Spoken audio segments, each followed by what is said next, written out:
Eu queria que você abrisse a sua Bíblia em Colossenses, capítulo de número 2, apenas o versículo de número 6 e 7. Eu gostaria de iniciar a palestra dessa noite com uma pequena exposição desse texto, para motivá-los a não só amar ao Senhor, a sua palavra, mas amar ao Senhor da história, e a história que esse Senhor escreve.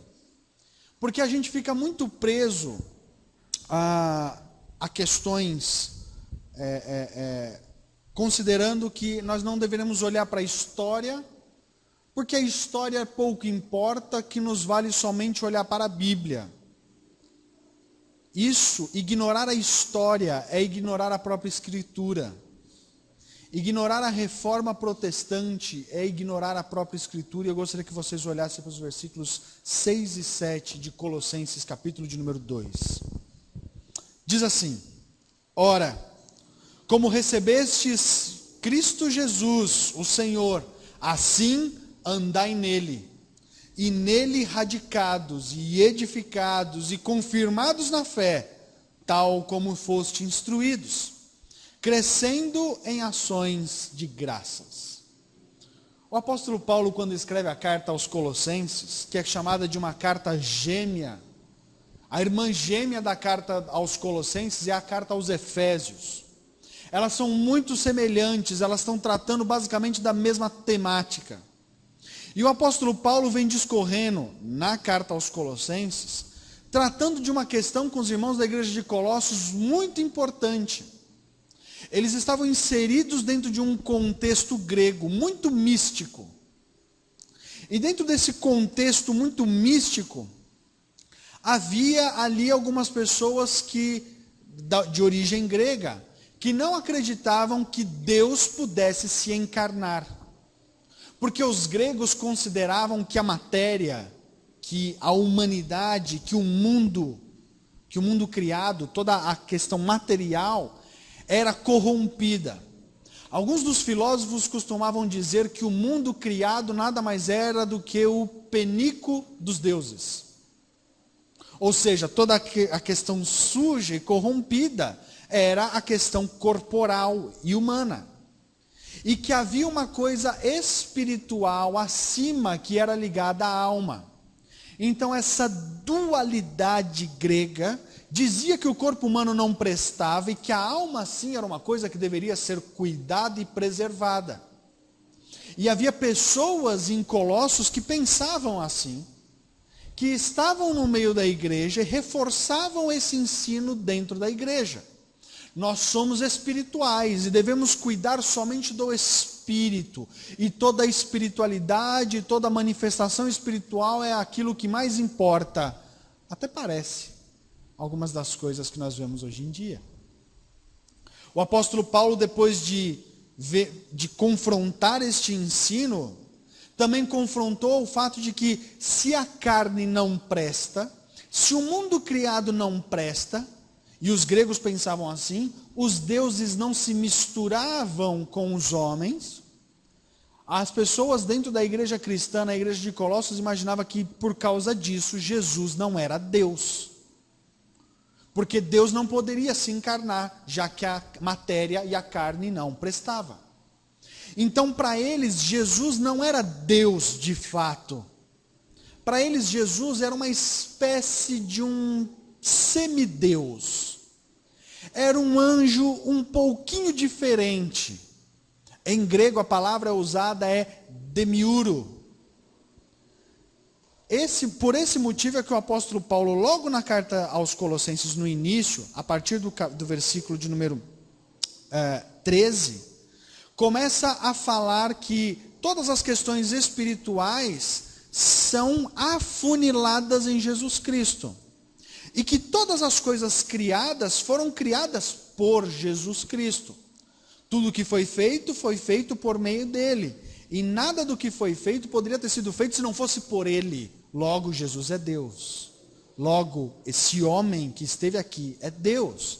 Significa que essa humanidade, essa carne, essa criação pode ser redimida. E o apóstolo Paulo, discorrendo dessa questão, vai mostrar aos irmãos da igreja de Colossenses, no versículo 6 e 7, os lidos agora à noite, de que isso não é uma coisa nova, criada do nada, mas de que essa era uma instrução que havia sido dada pelos profetas e por todos aqueles anteriores ao apóstolo Paulo.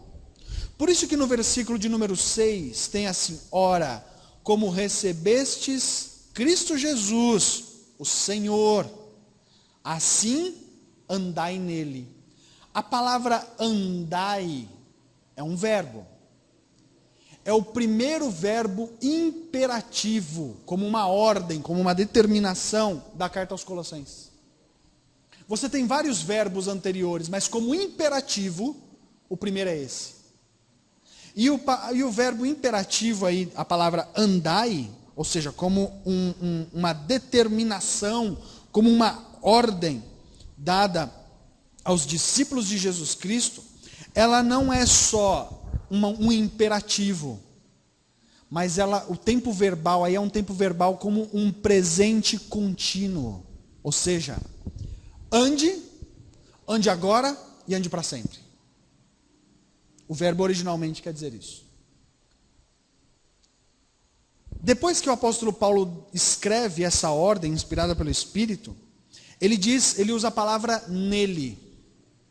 O nele é como que conectado, como que uma orquídea que é colocada numa árvore, de onde ela não só se ampara nessa árvore, mas extrai dela também os nutrientes.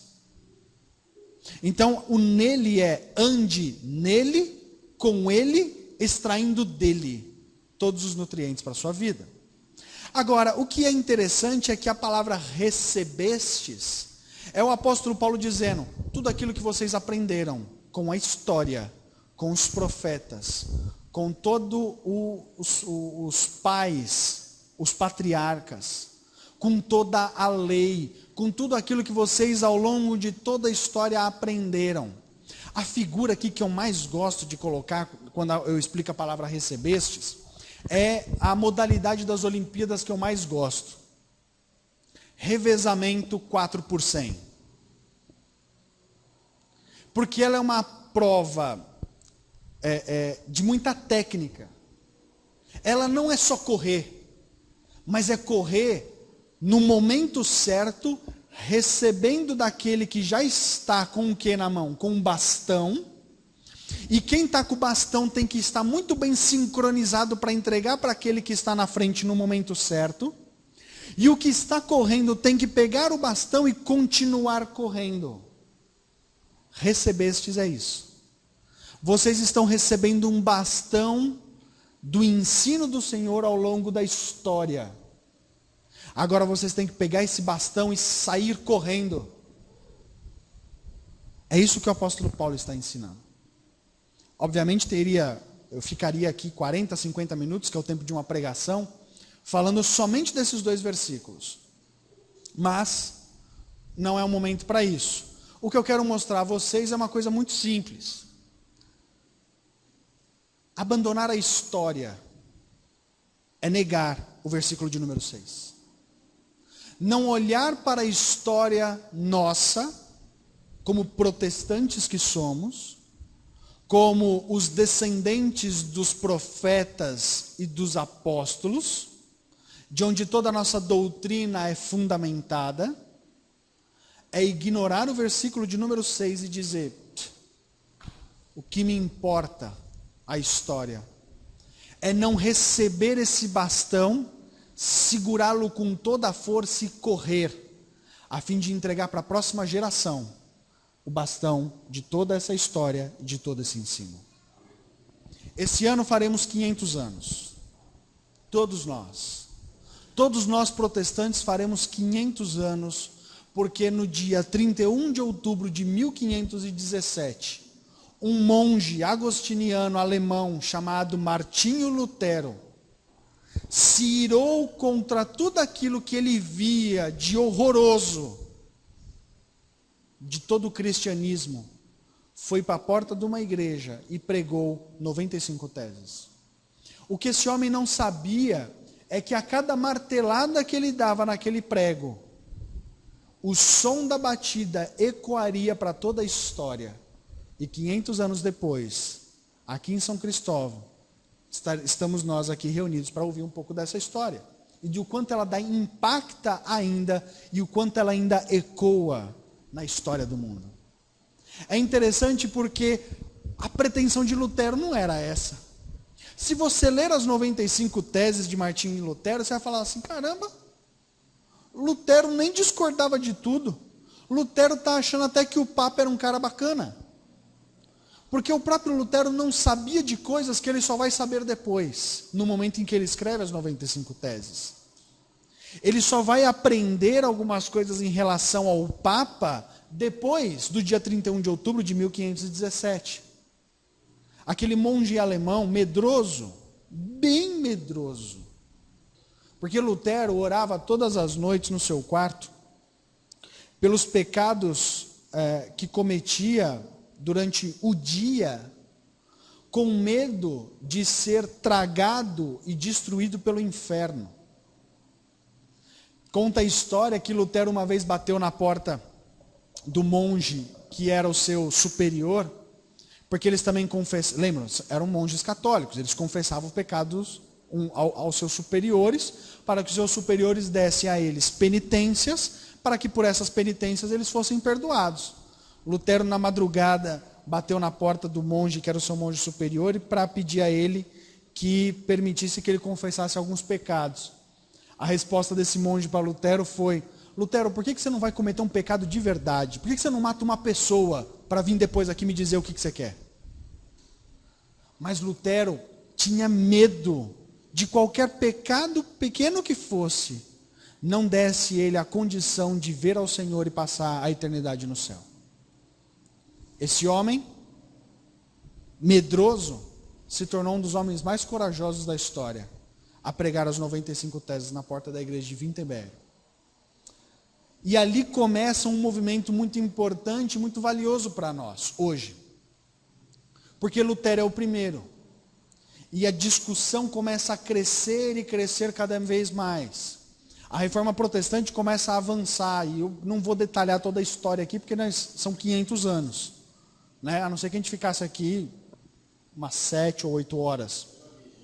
O senhor se incomoda, pastor? A gente pode ficar? Pronto, a gente já pede para um diácono fechar a porta ali, que não dá nem para o povo correr.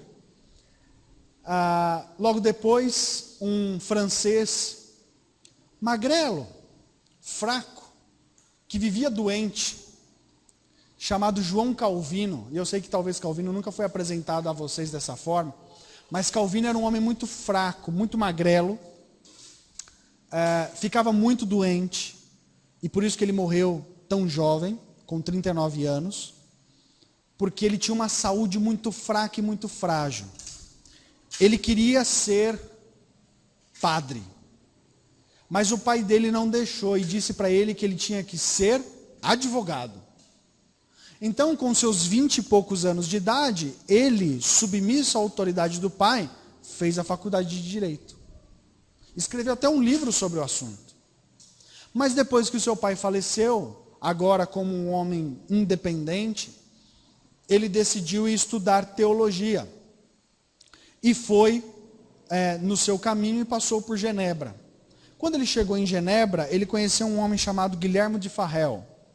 E Farel, vendo aquele jovem rapaz, muito inteligente, muito capaz, muito temente ao Senhor, que já havia há poucos meses se convertido ao protestantismo, disse a ele que ele deveria ficar em Genebra. Calvino disse, não, eu não quero ir para Genebra, eu não quero ficar em Genebra. Eu quero ir para Augsburgo para estudar. E aí Farel fala para ele o seguinte, se você for para lá, eu amaldiçoo você e todos os seus estudos, de modo que eu espero que o Senhor não lhe abençoe e que nada dê certo lá. Calvino temia muito ao Senhor. E com medo de o Senhor realmente não o abençoar, ficou em Genebra. E aí começa a reforma protestante em Genebra. Esse homem agora começa a pregar a palavra e começa a escrever um livro que ele começou com o título de As Instituições da Religião Cristã, que hoje nós chamamos de As Institutas.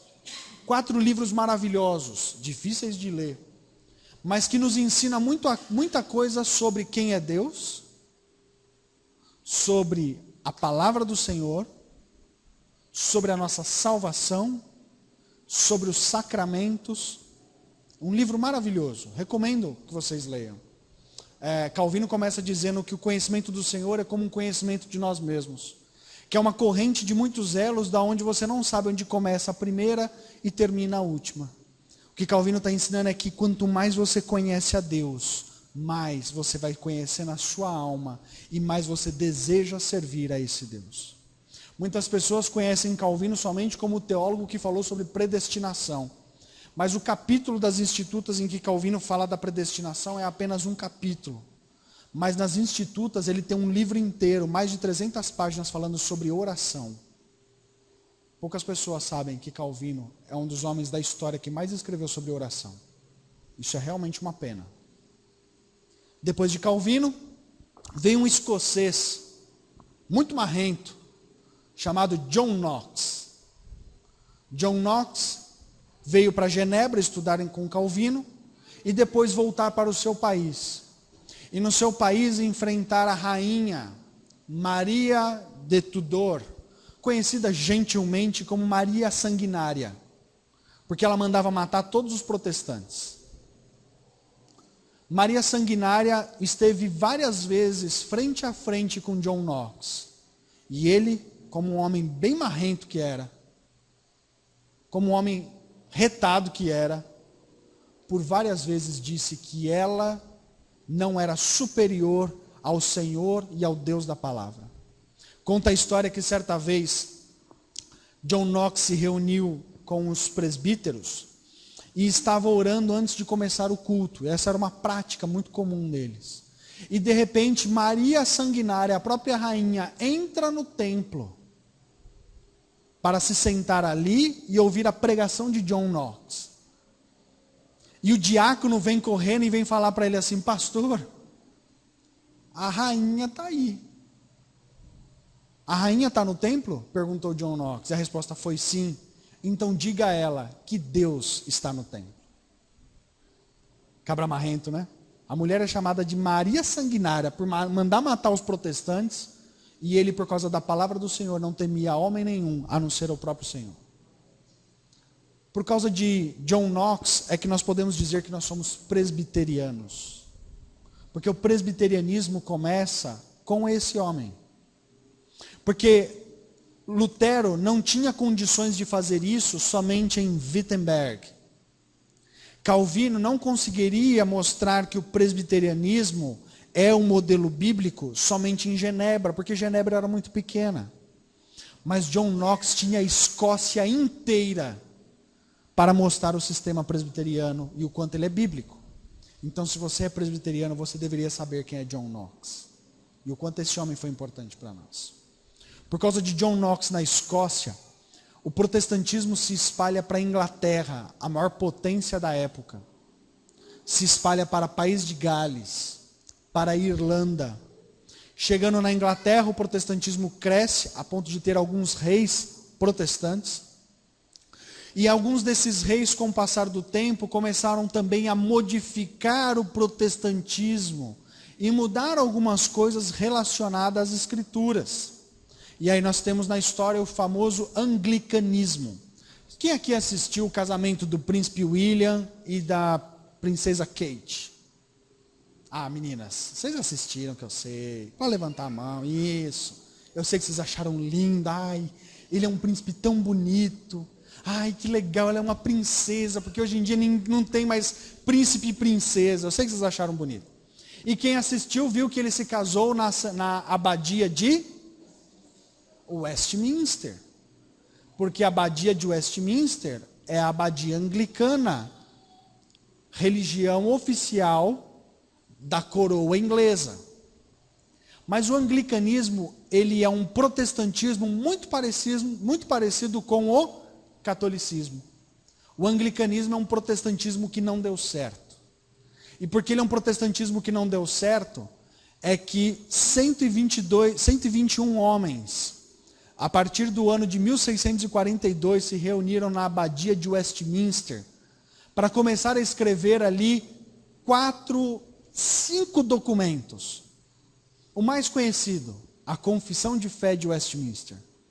O segundo mais conhecido, o Catecismo Maior de Westminster, o Breve Catecismo de Westminster, o Diretório de Culto de Westminster, o Diretório do Culto Familiar de Westminster. Nós, presbiterianos do Brasil, adotamos os 3 primeiros, infelizmente.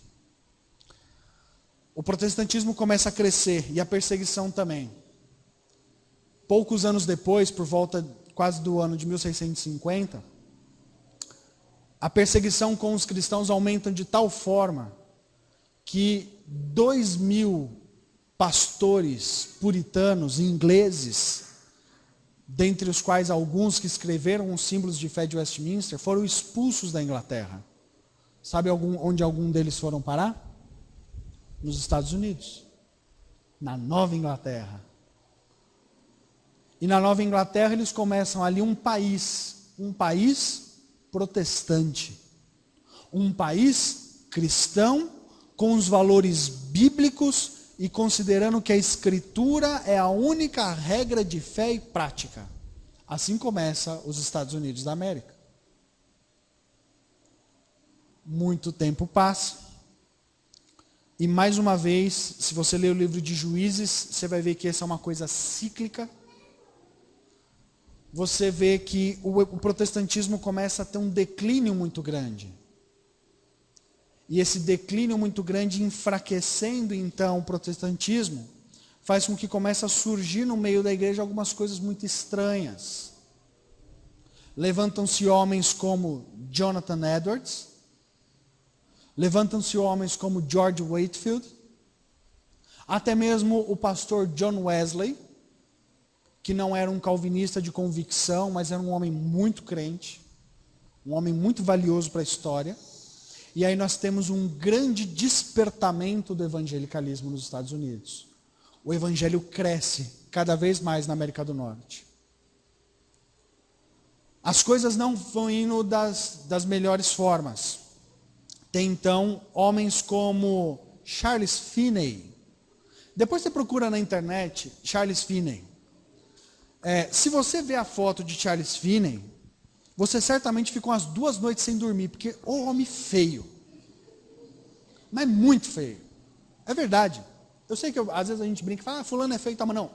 Ele é realmente um homem horroroso. E Charles Finney começa então a dizer que o Espírito Santo está aí.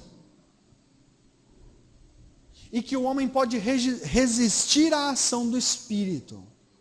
Mas que você, por meio da oratória, da pregação, pode fazer com que a pessoa abra o coração dela para que o Espírito entre. Que Deus é esse, né? Bom, Charles Finney cria o que nós chamamos de sistema de apelo. Sabe aquele negócio? Vem para frente, assina seu nome aqui, que a partir de agora, quando você assinar seu nome, você faz parte do povo de Deus. Isso é Charles Finney, considerado um dos maiores hereges da história. Para nossa infelicidade, era presbiteriano, sabia? Foi até expulso da igreja presbiteriana dos Estados Unidos da América. O evangelicalismo cresce e agora começa a crescer com uma maneira um pouco mais distorcida. Mas Deus continua sendo o Deus da história. Ele continua sendo o Deus que preserva. E o evangelho vem para cá através de um homem chamado Ashbel Green Simonton. É até por isso que tudo na igreja presbiteriana é verde. Porque green é verde. Eu não sei se vocês sabiam, mas esse é o motivo. É feio, mas fazer o quê? A cor original do presbiterianismo pelo mundo é azul. Só no Brasil que é verde por causa de Simon. E esse homem vem e começa aqui então o presbiterianismo. E a reforma protestante chega até nós. Obviamente ela não chega com Simonton. Talvez vocês não saibam que em 1500, vou errar o ano agora, mas eu acho que é 1589 ou 59, não lembro. Vem para cá 4 franceses, 4 francesinhos, Um sapateiro, um alfaiate, um açougueiro e o outro eu não lembro. E chegam no Rio de Janeiro e começam ali a falar sobre o Evangelho e somente a Escritura. Aí sabe o que acontece com eles?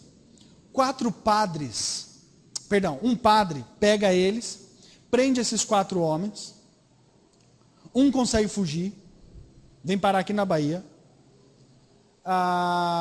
os outros 3 ficam presos. E durante a noite, sem Bíblia na mão, citando somente textos de cabeça, escreveram em um papel o que é conhecido como a Confissão de Fé da Guanabara. Um texto lindo de ser lido. Tem na internet, para vocês lerem. Na manhã seguinte, os padres da época, muito piedosos, amarraram cordas aos seus pés, uma pedra nessa corda e jogaram eles na Baía de Guanabara, no Rio de Janeiro. Ou seja, antes do nosso país ter 100 anos, protestantes, fiéis ao Senhor e à sua palavra, pisaram nesse país, querendo ensinar a verdadeira palavra de Deus. Mas o catolicismo romano matou esses homens. Sabe por quem que esses 4 homens foram enviados? Chuta aí. João Calvino. João Calvino mandou, em 1500 e pouco, 4 missionários para o Brasil. E tem gente que ainda não gosta dele. Um cabra bacana que quando chegar no céu, eu quero dar um grande abraço.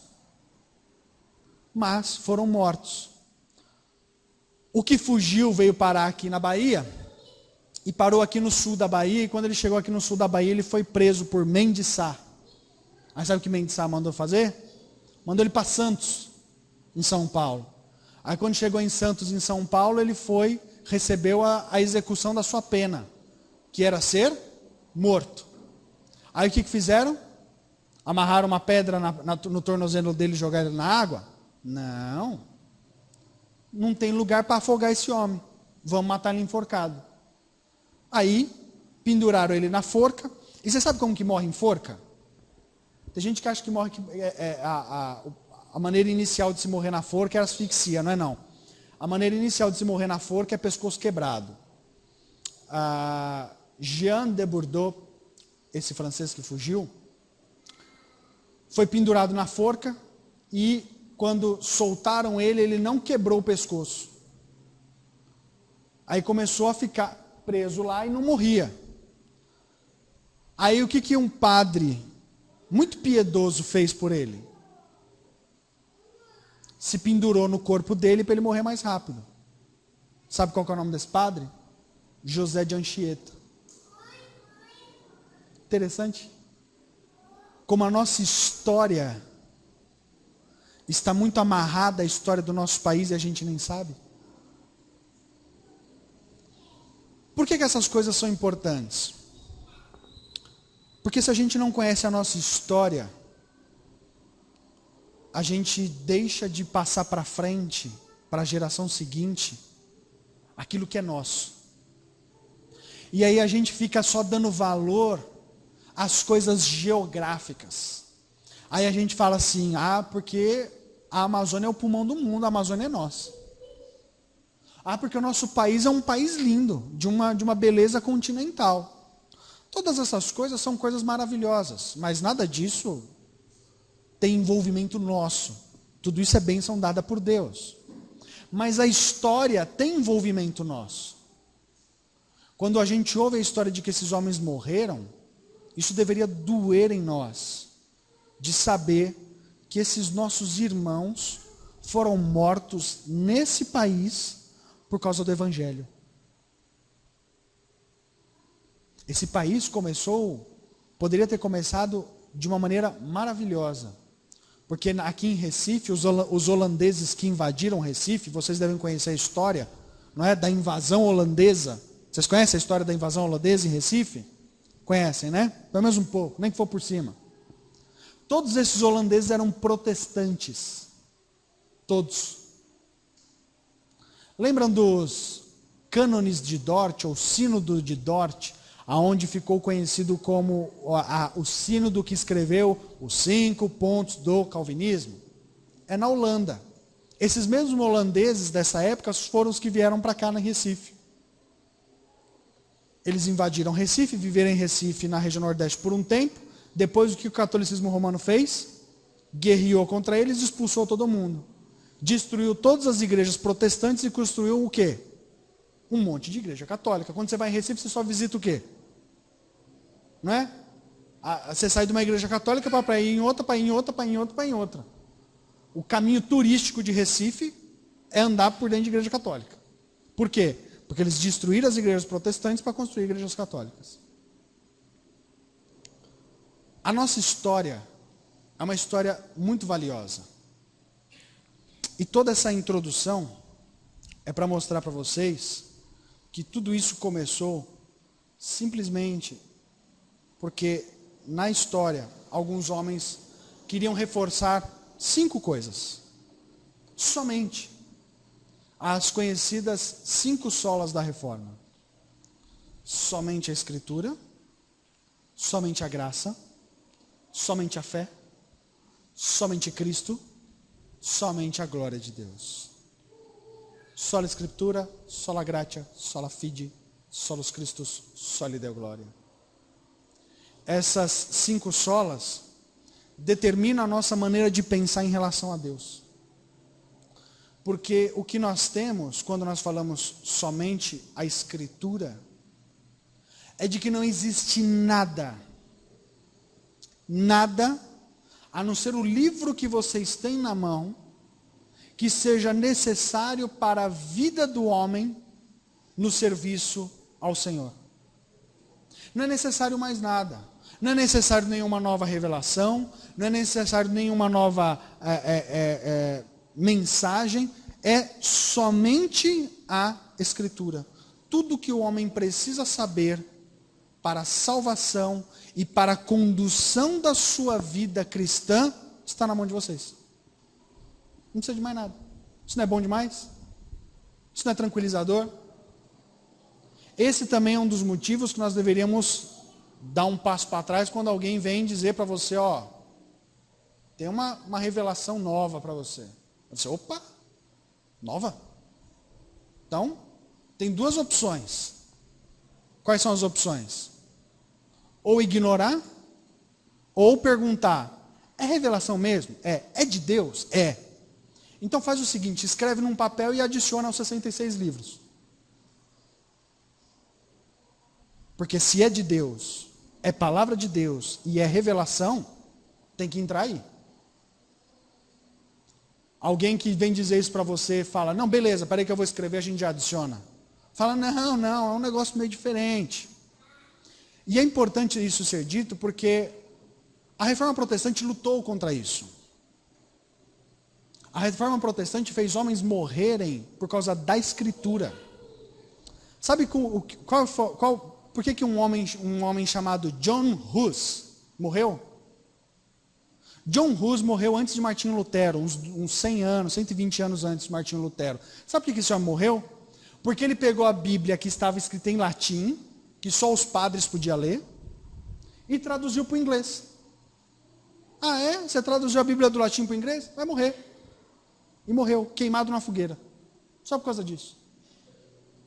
Porque o homem, antes da Reforma Protestante, não podia ter acesso ao que vocês têm na mão. Significa que a Reforma Protestante ela é tão importante para nós porque ela dá na sua mão uma Bíblia no seu idioma, de modo que você entenda. E enquanto o pastor Jorge prega aqui, aos domingos, ele prega em português. Mas se fosse antes da Reforma Protestante, ele tinha que ser um padre e pregar em latim. E latim era uma língua que era só quem ia para a escola sabia. E não era todo mundo que ia para a escola. Porque para ir para a escola tinha que ser padre ou rico. Sabe outra coisa que a Reforma Protestante fez? Começou a criar escolas para que as pessoas começassem a aprender a ler. E que à medida em que elas fossem aprendendo a ler, elas aprendessem a ler um livro, a Bíblia. Certamente o pastor Jorge, quando batiza alguma criança, faz os pais dizer que eles prometem ensinar os seus filhos a orar, ensiná-los a ler, para ler a Escritura. Porque essa é uma frase da Reforma Protestante. O povo tem que aprender a ler. O povo tem que ser instruído. O povo não pode ficar debaixo da autoridade do clero, dos sacerdotes, que vão dizer o que esse povo tem que fazer ou pensar. Eles têm que ler a Bíblia, aprender com a Escritura e aprender a pensar, porque é assim que Deus nos criou. Isso é a Reforma Protestante. Somente a Escritura. Não é mais a Escritura e aquilo que eu faço que vai fazer com que eu seja salvo. Uma das coisas que irou Lutero eram as indulgências. Que quando ele foi para Roma, ele viu que até a cabeça de João Batista tinha lá, o crânio de João Batista, em que você pagava um dinheirinho, aí quando você olhasse para a cabeça de João Batista, os seus pecados eram perdoados. Aí você fala, que absurdo isso. É um absurdo? Vocês acham um absurdo? Acham? Sim ou não? Sim. Mas tinha gente que falava assim, se você pegasse uma moedinha e colocasse no gasofilácio da igreja de Roma, ao tilintar, ao barulhinho da moedinha batendo no fundo do gasofilácio, a alma de um parente seu podia sair do purgatório ou do inferno e ir para o céu. Vocês acreditam nisso? Não? Mas tem gente hoje em dia que acredita. E que é evangélico. Porque tem gente que traz olhinho de Jerusalém para passar na cabeça de fulano ou de ciclano. Para quê? Para ele ter uma vida melhor. Para ele ter os pecados perdoados. Tem gente que quer ir para o Rio Jordão até tomar banho para ser batizado lá. Porque acha que aí sim é batismo de verdade. Percebam que as indulgências do catolicismo romano do século XVI são as indulgências da igreja evangélica de hoje. Significa que aquilo que os nossos irmãos lutaram no passado contra o catolicismo romano, deve ser o que nós devemos lutar hoje contra esse evangelicalismo. Porque para essas pessoas, não é somente a Escritura. É a Escritura e um friozinho na espinha, porque daí é o Espírito. É a Escritura e novas revelações. É a Escritura, a interpretação dela, que pode ser a sua diferente da minha. E está todo mundo certo, porque o que importa é que o Espírito me diz que isso é certo. Se o Espírito diz para você que isso é certo, então está os dois certo. Ainda que a ideia seja diferente.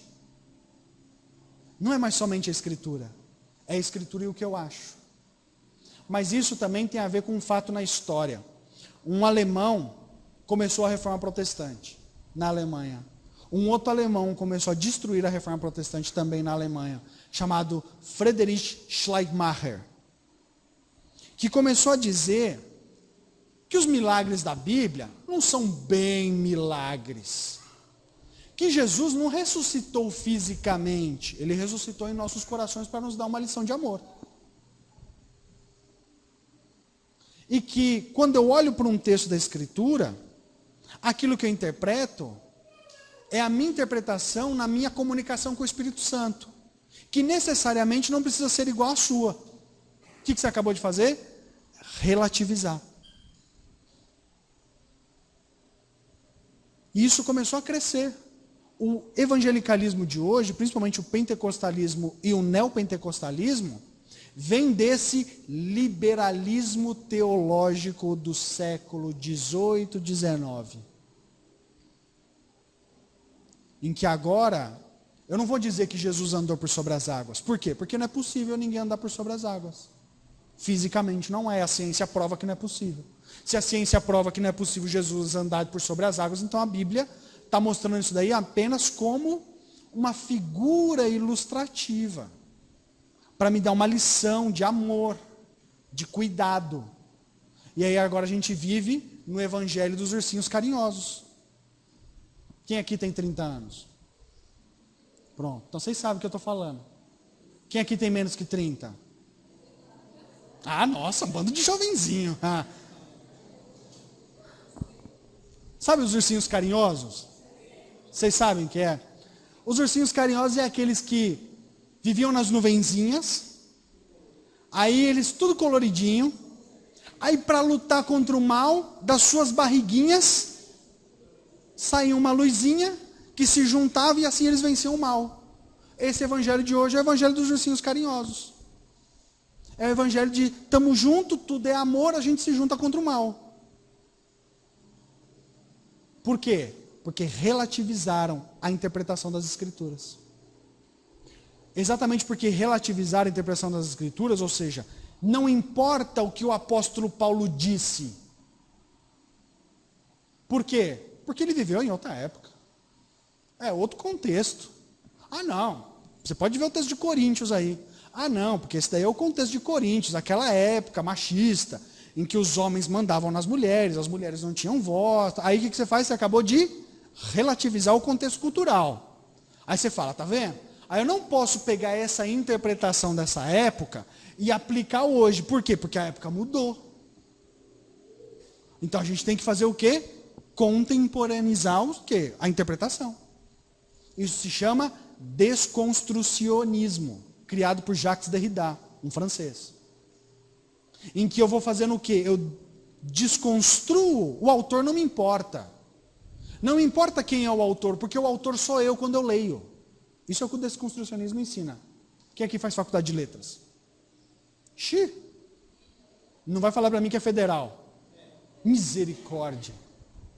Minha irmã, você vai ouvir coisas desse tipo. Você já não ouviu. Jacques Derrida é o pai do relativismo da interpretação. Certa vez, Jacques Derrida foi no seminário de Westminster, o americano, nos Estados Unidos. E junto dele estava o pastor Davi Charles Gomes, que hoje é o chanceler. Davi Charles Gomes foi nosso pastor em São Paulo.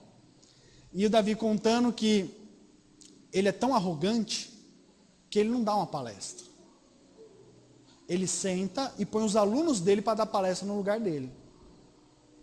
Aí os alunos deram todas as palestras, tal, não sei o quê. Aí, um dos alunos do seminário de Westminster, para confrontar Jacques Derrida, falou, eu gostei desse negócio. E queria falar. Pode falar. Eu vou aplicar o desconstrucionismo na área da teologia.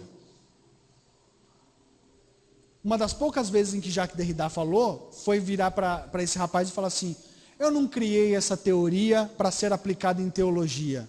Aí ele falou, não me importa, porque de acordo com a sua teoria, o autor morre. Então você acabou de me ensinar, você para mim morreu, eu faço o que eu quiser com a sua teoria. A palestra acabou ali e acabou o congresso. Mas é o que acontece hoje na prática. E é por isso que você tem uma invasão muito grande no meio do evangelicalismo do quê? De marxismo, de comunismo, a ponto de dizer que Jesus era socialista, um revolucionário, lutando contra as castas, na sua briga de classes contra Roma. Ah, você já deve ter ouvido muito isso na UFBA. É na UFBA, né? É. Já deve ter estudado isso muito. Que Jesus estava ali contra a luta de classes, rompendo contra aquela burguesia. E é por isso que ele multiplica os pães e distribui os pães aos pobres, porque o trabalho de Jesus era um trabalho social. Nada disso. Nada disso. Porque essa é uma interpretação desconstruindo aquilo que originalmente os textos querem mostrar e ensinar. Se alguém algum dia falar para você, Lídia, lá, que Jesus era socialista porque ele multiplicou os pães e peixes, pergunta por que na primeira multiplicação de peixes sobram 12 e por que na segunda sobram 7. E se alguém souber responder, certamente é porque se converteu. Porque na primeira multiplicação de pães e peixes, o motivo é tão espiritual que sobram 12. Os discípulos não entendem a primeira multiplicação de peixes, sobram 12 cestos cheios para 12 discípulos vazios. A segunda multiplicação de pães e peixes, os discípulos entendem que Jesus é o pão da vida, e sobram 7 cestos cheios, mostrando a plenitude do Espírito de Deus na obra de Cristo Jesus como rei sobre todo mundo. Ninguém consegue responder isso se não tiver o discernimento do Espírito. Mas se o desconstrucionismo faz o quê? Desmonta. Significa que é por isso que hoje você vê as igrejas aí com os pastores com as interpretações mais malucas da face da terra. Porque falta para eles o quê? Somente a Escritura. Falta para eles somente a Escritura. E porque falta somente a Escritura, eu tenho que ser salvo pelo Senhor, mas também tenho que exercitar a minha salvação para o quê? Não perdê-la. Então essa salvação não é pela graça. Essa salvação é por aquilo que eu faço. Porque esquecem que a salvação é somente pela graça, mediante a fé em Cristo Jesus. Então veja, aquilo que os nossos pais reformadores lutaram no século XVI, tem que ser os mesmos motivos pelo que nós lutamos hoje. A salvação hoje não é somente a Escritura mais. No evangelicalismo, não estou falando do catolicismo romano não, estou falando no evangelicalismo. Não é somente a graça, é a graça e mais o que eu faço. Não é somente a fé.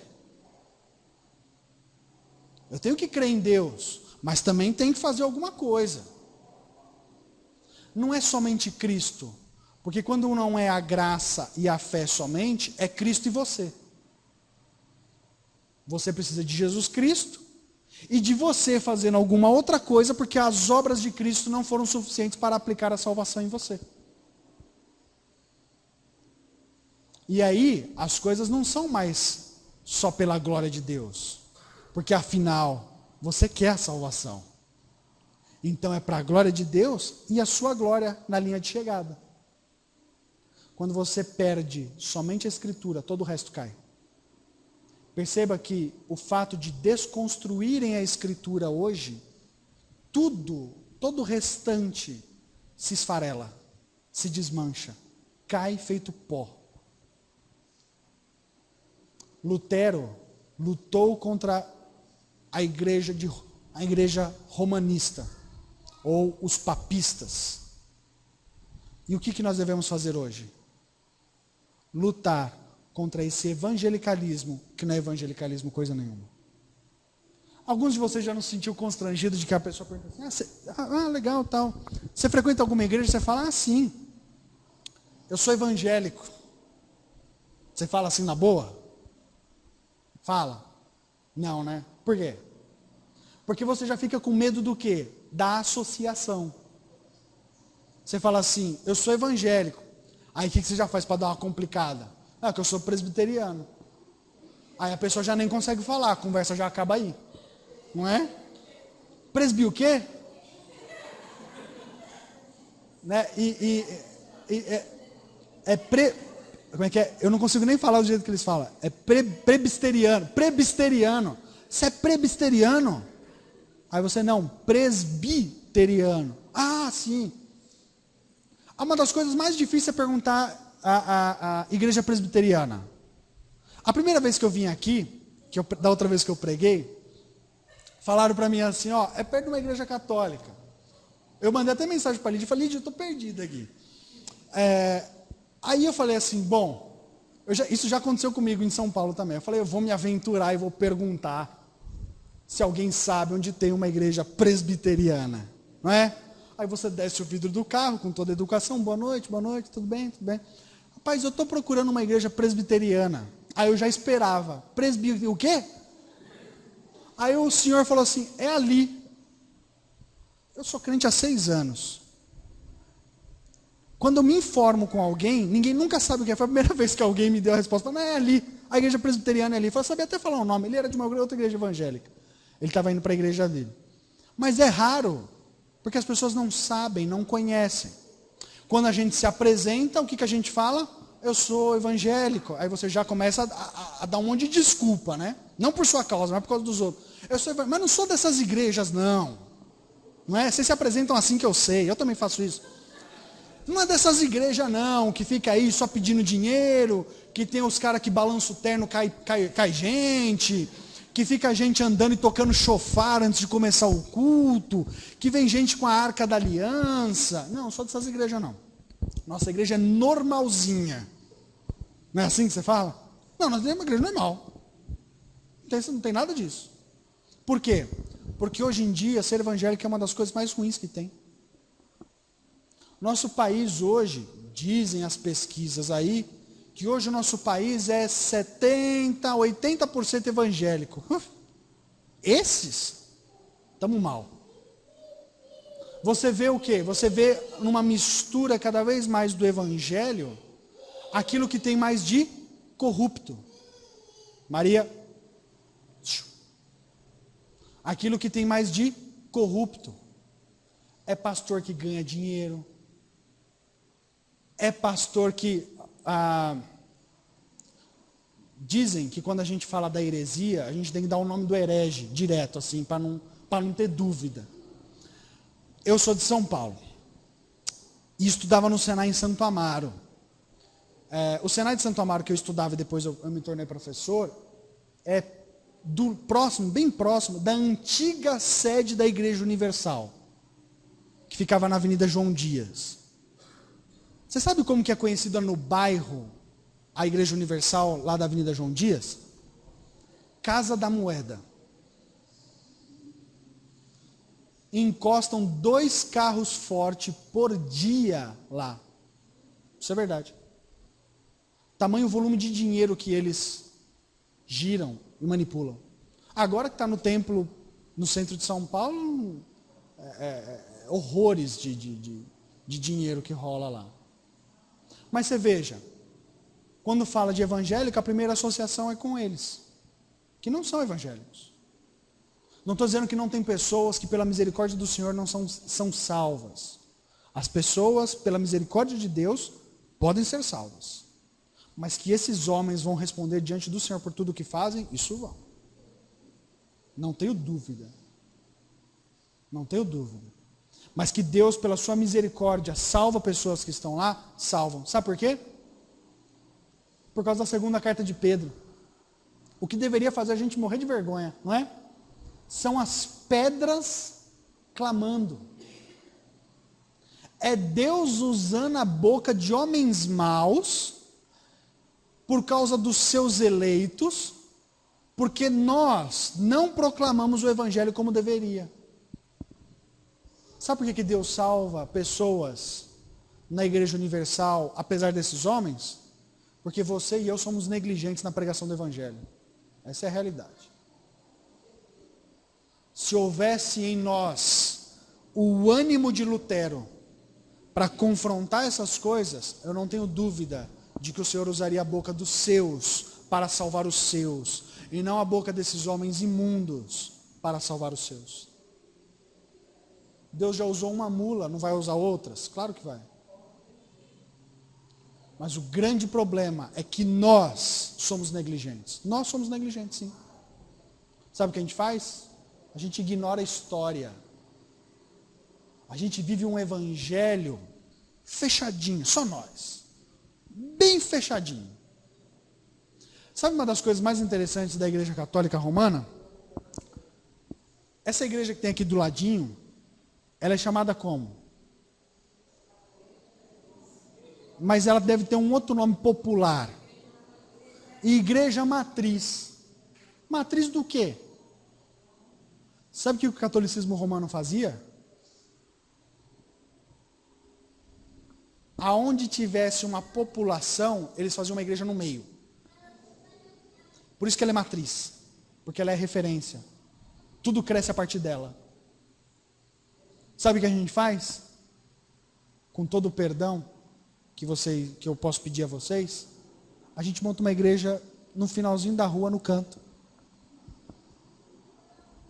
Não é? E não é só aqui não. É pelo Brasil todo. Por isso que as pessoas nem sabem o que é uma igreja presbiteriana. Aí a gente fala assim, não, nós somos tradicionais, a gente não faz essas loucuras. Ótimo, isso é bom. Mas aí a gente também fica só no nosso. A gente não sai proclamando o evangelho verdadeiro por aí. E aí olha que loucura. Os católicos romanos montam uma igreja no centro, e aqueles que não vivem, não conhecem o verdadeiro evangelho, saem por aí afora andando, pregando o evangelho. A gente se esconde no canto e não fala para ninguém as boas novas. Isso não é reforma protestante. Sabe o que uma igreja reformada fazia logo quando ela se instalava? 4 coisas. Abria a igreja, abria um hospital, uma escola e um cemitério. O cemitério você sabe por quê, né? Porque se você fosse protestante naquela época e morresse, você não podia ser enterrado num cemitério comum, porque você não podia pôr um protestante no mesmo cemitério que um católico. Os católicos não aceitavam. Então, a igreja reformada sempre tinha um cemitério, tinha um hospital, um colégio e a igreja. E a gente faz o quê?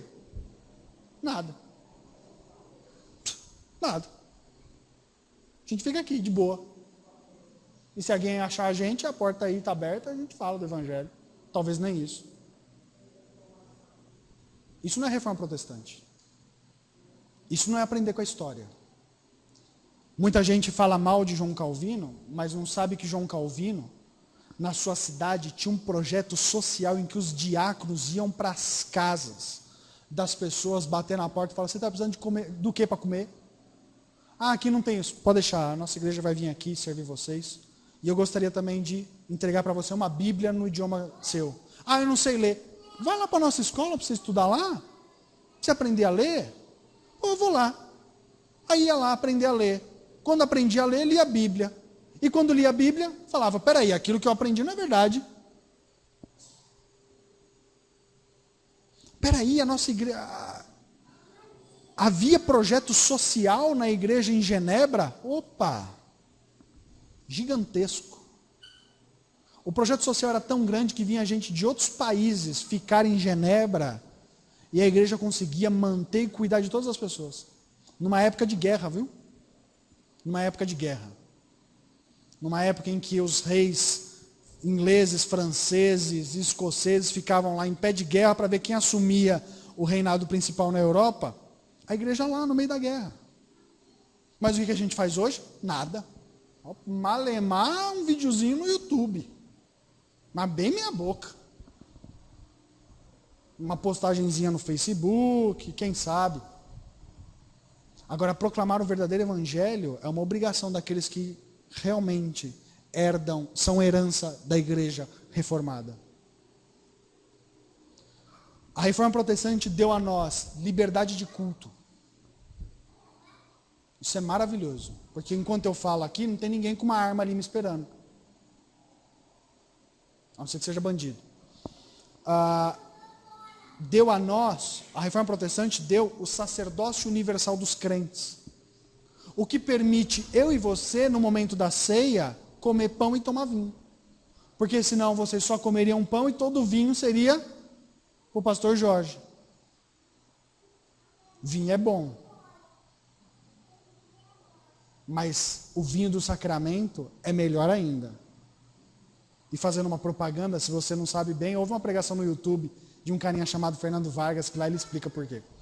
A reforma protestante deu a nós a pregação expositiva, em que você abre no texto, lê o texto, explica o texto, aplica o texto.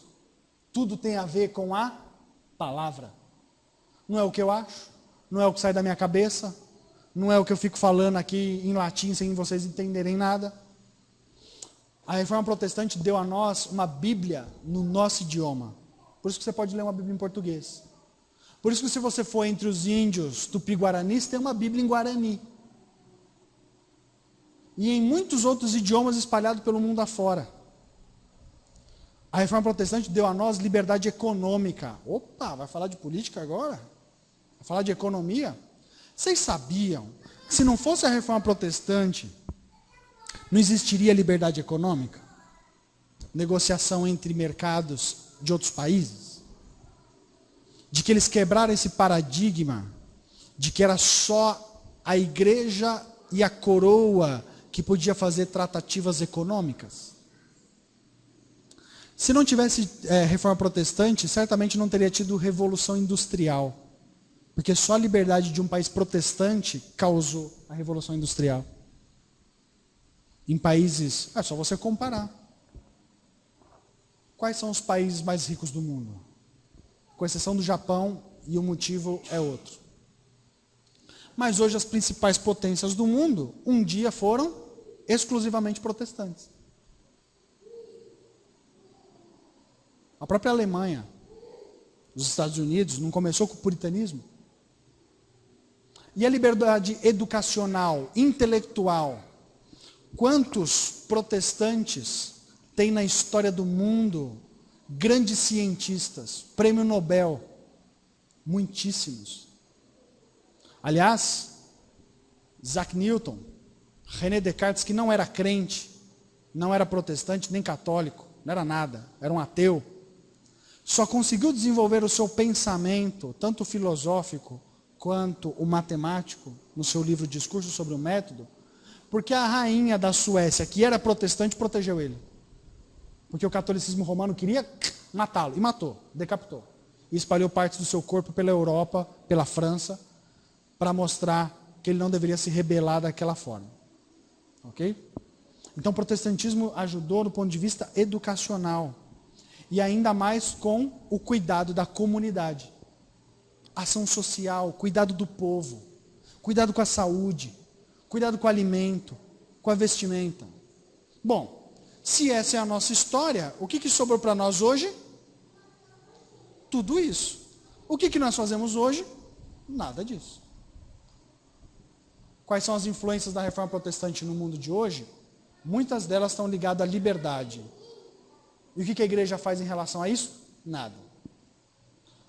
A igreja precisa bradar, como Lutero em 31 de outubro de 1517. Romper com esse evangelicalismo morto e morno. Ser quente ou ser frio. Você sabe que ser quente ou ser frio da carta de Laodiceia é bom, viu? Tanto quente quanto frio. Viu? O quente e o frio da carta de Laodiceia de Apocalipse é show de bola. Você tem que ser quente ou frio. Qualquer um dos dois está maravilhoso. Ser morno é que não presta. Mas a igreja de hoje é uma igreja morna. Tranquilinha, tranquilinha. Bem perene, sabe? Calmo, sereno e tranquilo. A gente canta isso. E isso é bom. Na relação com a música que nós cantamos é maravilhoso. Mas isso não é para o restante da vida, não. Que evangelho você proclama? O do evangelho por aí ou da Escritura? Porque a Escritura, a palavra de Deus é viva e eficaz. É como uma espada cortante de 2 gumes, capaz de dividir juntas e medulas, alma e espírito. E juntas e medulas, alma e espírito é porque quer dizer que ela separa aquilo que naturalmente não é separado. Não é que você tem corpo, alma e espírito. Tá? Mas é que ela separa aquilo que naturalmente não é separado. Você usa, você conhece, você lê. Qual texto bíblico, qual foi o último texto bíblico que você leu? Colossenses 6 e 7? Capítulo 2? Quando foi a última vez que você leu sua palavra, a Bíblia? Quando foi a última vez que você leu um bom livro que te ensina as doutrinas da palavra de Deus? Se você é fraco, não espere ensinar alguém a ser forte. Se você não conhece a palavra do Senhor, não espere que a reforma protestante tenha efeitos na sua vida. O único efeito é o fato de você poder se sentar nesse banco, me ouvir e ouvir o pastor Jorge nos domingos. Só. E tá beleza. Mas quando você se encontrar com o seu Criador, e que Ele olhar nos teus olhos, e perguntar para você, se você fez alguma coisa que demonstrasse todo o amor que você tem por Ele, porque Ele te salvou, qual vai ser a sua resposta? a parábola dos talentos, os talentos ali, quanto tempo eu tenho? Mais uns 40, já acabou? Já? Eu vou encerrar. Falo só mais umas 2 horas e acabo. Se deixar, minha esposa fala, se não me der tempo, eu vou em frente. Ó. Já é 8h35, eu falo até 8h45. A parábola dos talentos, pode abrir sua Bíblia lá. Cíntia já ouviu essa parábola umas 500 vezes. A parábola dos talentos, que está em Mateus 25.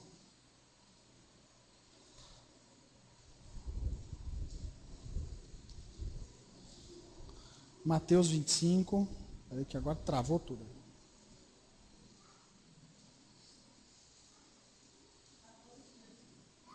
(14) em diante. É uma das parábolas das bem conhecidas, das mal entendidas e bem mal interpretadas. Jesus está falando sobre o reino dos céus. Aí ele diz, como que o reino dos céus será? Versículo 14. Pois será como que um homem ausentando do seu país chamou os seus servos e lhes confiou os bens. Deu 5 talentos a um deu 5 talentos, ao outro 2 e a outro 1, cada um segundo a sua capacidade. Significa que o Senhor desses servos conhece os servos. O que recebe 5 sai imediatamente para negociar o que ganhou, e ganhou outros 5. O que sai 2 sai imediatamente e ganha outros 2. O que ganha 1, enterra. Quando o Senhor volta e vai lhe pedir contas, o que ele faz? Ele desenterra. O que ganhou 5, entrega outros 5. E ouve do seu Senhor: servo bom e fiel, foste fiel no pouco, sobre muito te colocarei. Entra no gozo do teu Senhor. O que recebeu 2, ganha outros 2 e entrega os 4. E ele fala: servo bom e fiel, foste fiel no pouco, sobre muito te colocarei. Entra no gozo do teu Senhor. O que recebe 1, já vem dando desculpa. E fala: Senhor, sabendo que era homem, eu estou indo de cabeça aqui, se eu estiver falando besteira, vocês corrijam aí. Sabendo que era homem severo, que semeia... dá o versículo para mim, pastor, por favor. Onde não semeaste, e ajuntas, onde não espalhaste, receoso escondido na terra, o teu talento, a que tem o que é teu. Pronto, aí você fala, beleza. Não perdeu nada, está no 0 a 0. O que esse senhor vai falar para ele? Poxa, você devia ter ganhado alguma coisa a mais. Mas o que ele diz? Servo mau e negligente, sabias que seco aonde não semeei, e ajunto onde não espalhei? Cumpria, portanto, que entregasse o meu dinheiro aos banqueiros, e eu, ao voltar, receberia com juros do que é meu. Tirai, pois, o talento e dai a quem tem 10, porque a todo que tem se lhe dará e terá em abundância, mas ao que não tem, até o que tem lhe será tirado. E o servo inútil lançai para fora, nas trevas, ali haverá choro e ranger. Coisas interessantes relacionadas a esse texto. Quanto vale cada talento? Cada talento é em torno de 36 quilos de ouro, o que vale em torno de R$1.250.000. Aí você faz a conta. O que recebeu 5, recebeu 5 vezes 1.250.000. É pouco? Tá bom para vocês? Dá para aposentar? Dá para aposentar, não dá não? Dá, né? Uns 7, 8 milhõezinhos na conta, dá para aposentar? Dá, né? Viver de jurinho? Dá. Mas olha o que o Senhor dele diz para ele quando ele volta. Foste fiel no pouco. Pouco. 8 milhões é pouco para você? Para esse senhor é. E ele diz para o seu servo: fosse fiel no pouco. Sobre o... Se essa quantidade é pouca para esse senhor, imagine o que ele chama de muito. E ele fala: fosse fiel no pouco, que já é muito para nós. Fosse fiel nisso que eu, como senhor, acho pouco. Foi fiel nisso. Eu sei que é muito para você, mas você foi fiel nisso que para mim é pouco. Eu vou fazer o seguinte, eu vou te dar muito mais que isso. Sobre o muito te colocarei. Aí ele fala o que para o outro? Foste fiel no pouco. De novo, sobre o muito te colocarei. Entra no gozo do teu Senhor. Aí ele fala o que para aquele que tem um? Servo mau e negligente. Ele dá na quantidade que ele sabe que aquele servo é capaz, e nem fazer aquilo que aquele senhor determinou ele fez. Aí quando eu li essa parábola a primeira vez, eu falei, caramba, que senhor exagerado, bravo, né? Não perdeu nada. Mas você sabe qual que é a questão aqui?